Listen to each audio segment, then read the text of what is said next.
Muy buenas tardes, señoras y señores, espero que se encuentren muy bien. Mi nombre es Duan Felipe Lemus Pedraza y el día de hoy les estaré hablando sobre la evolución de la imprenta en Colombia desde 1810 hasta 1860. Así que vamos a empezar.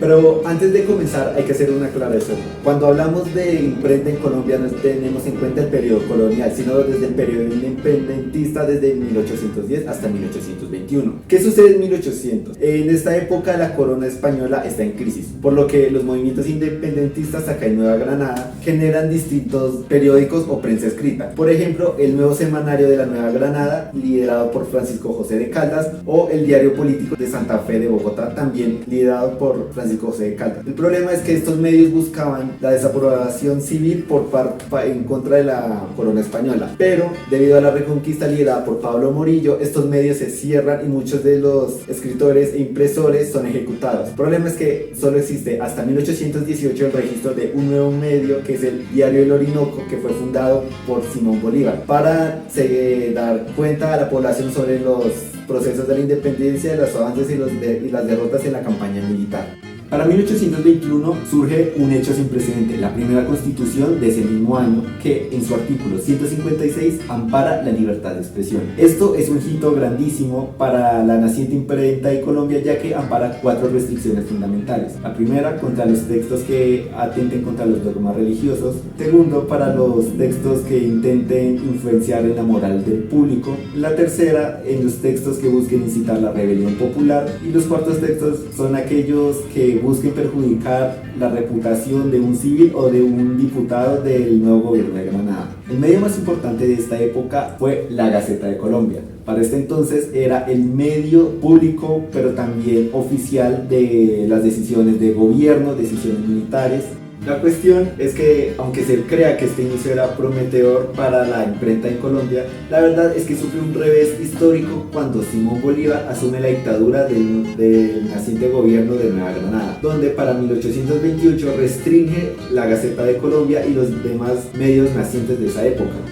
Para el periodo de 1830-1840 surge otro hecho histórico, que es la Constitución de 1832.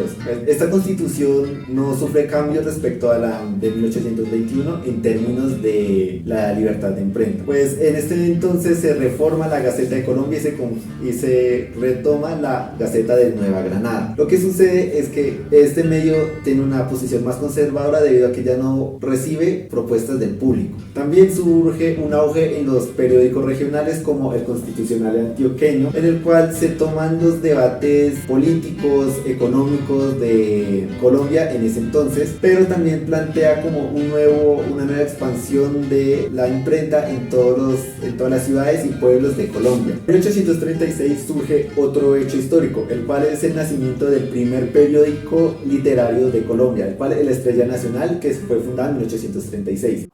Y para continuar con esta travesía histórica, los acompañaré yo, Felipe Castillo, quien los guiará desde el año 1864 hasta el año 1917, donde el periódico se convirtió en una pieza clave cultural, social y política para Colombia. De hecho, este periodo fue el que marcó una transición importantísima de la prensa artesanal del siglo XIX a la prensa artesanal del siglo XX. Todo esto se dio gracias a la Constitución de Río Negro del año 1863, donde se implementó una libertad de imprenta. Allí, diversos líderes sociales, tipógrafos, escritores, maestros, empezaron a difundir este tipo de prensa en las ciudades y regiones más marginadas del país, dándole un gran paso a la prensa para dejar de ser un instrumento totalmente elitista para ser un instrumento popular. Durante la Guerra Civil de 1876 a 1877, o más conocida como la Guerra de las Escuelas, la prensa tuvo un papel crucial. De hecho, periódicos como El Tradicionista apoyaban una educación religiosa, mientras que El Relator apoyaba una educación laica. Debemos reconocer que esto está muy ligado a las hegemonías conservadora y liberal. A finales del siglo XIX, durante la regeneración de Rafael Núñez, la prensa se modernizó. El telégrafo y nuevas imprentas permitieron publicaciones mucho más rápidas. Un ejemplo clave fue el papel periódico ilustrado dirigido por Alberto Urdaneta, que difundió historia, arte y ciencia, dándole una identidad nacional al país. Gracias con mis compañeros Duan y Felipe por su contextualización histórica. El día de hoy, con su servidor Daniel Mejía, nos embarcaremos a través de un viaje en el papel del periódico entre la década de 1920 a 1970. Iniciando, recordemos que en los años 20 el periódico vendría a dejar de lado ese imaginario colectivo tradicional que se tenía de que solo era el papel que llevaba la información del día a día y vendría a ser el principal mediador entre el Estado y la ciudadanía, haciendo que diarios como El Tiempo y El Espectador renovaran sus formatos y adquirieran una visión más crítica hacia los acontecimientos que vendrían a formarse posteriormente y en las reformas constitucionales que se vendrían formando durante este año. Además que se consolidó este proceso con la urbanización y la tensión social que se vendría a formar en las principales ciudades del país. Continuando, durante los años 30 y 40, el periódico vendría a sufrir lo que se conoce como la politización, debido a que los conflictos vendrían a tomar su auge durante este periodo entre el Partido Liberal y el Partido Conservador, haciendo que el periódico tomara una intermediación, si se quiere decirlo de cierta forma, entre un partido u otro. Además, durante este periodo, figuras como Jorge Eliezer Gaitán vendrían a tomar gran relevancia debido a que la prensa y el periódico tomarían gran relevancia a su imagen y a su ascenso político y a su crítica que hacía a cómo los periódicos cubrían a través de esa mirada única y tradicional, sin tomar en cuenta la visión de la ciudadanía sobre estos diferentes conflictos que se vendrían gestando. Así, marcando el punto de quiebre tras su asesinato el 9 de abril de 1948, ya que el bogotazo marcó un antes y un después en la forma en la percepción que se tendrían las personas sobre el periódico, y se establecerían las bases de lo que hoy en día se conoce como el periodismo tradicional y el periodismo alternativo, solo que en ese momento el alternativo se le conocía como revolucionario. Posteriormente, en los años 50, tras la implementación de la dictadura de Gustavo Pinilla, el periódico vendría a sufrir, según historiadores como José Orlando Melo, el proceso que se conoce como la censura y ataques directos.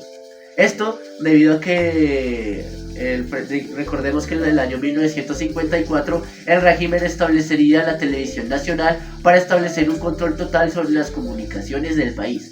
Sin embargo, el periódico fue el principal medio de resistencia civil por el cual la ciudadanía demandaba y hacía sus críticas hacia los excesos de la fuerza pública y los excesos intelectuales que no permitían la libertad de expresión.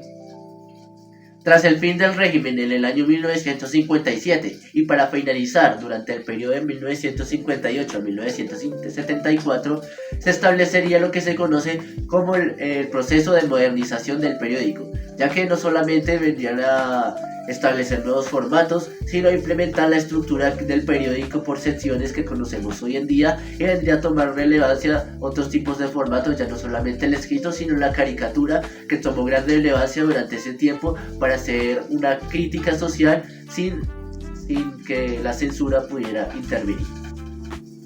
Con ustedes, pues fue un placer acompañarlos durante esta mirada y agradecemos su atención. Nos vemos en una próxima emisión.